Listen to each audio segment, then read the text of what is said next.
Good morning. Welcome to e-learning platform of Kadi Sarva Vishwavidyalaya. This is a presentation on public expenditure by Dr. Shweta Sadanand Singh Thakur. This topic comes under the syllabus of BCom semester 5. I am a faculty of MPCC Commerce College, and today we are going to discuss about the role of public expenditure.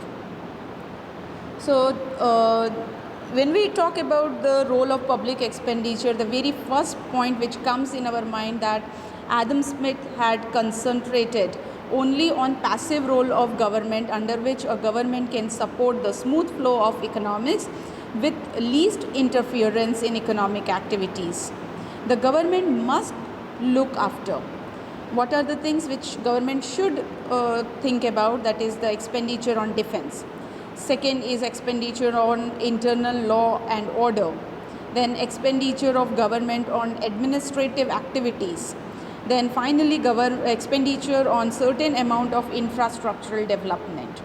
These all are going to help the economic growth and development of the society.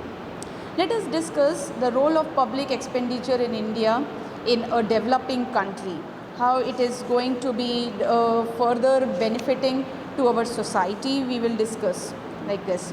The very first topic is social and economic overheads. Economic development is handicapped in underdeveloped countries due to deficiency of capital and infrastructure. Economic overheads like roads and railways, irrigation and power projects are essential for speeding up economic development.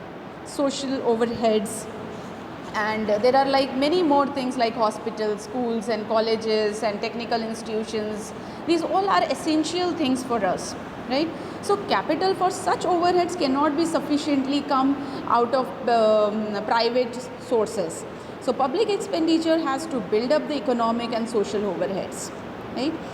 Let's talk about the balanced regional growth. The balanced regional growth, it is concerned desirable to bring about balanced regional growth. Especially attention has to be paid to the development of backward areas and underdeveloped regions. This requires huge amount for which reliance has to be placed on public expenditure.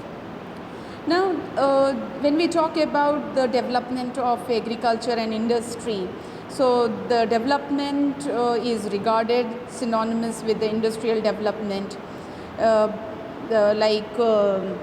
But agriculture development provides the base, as has to be given the priority. The government has to incur lot of expenses in the agriculture sector.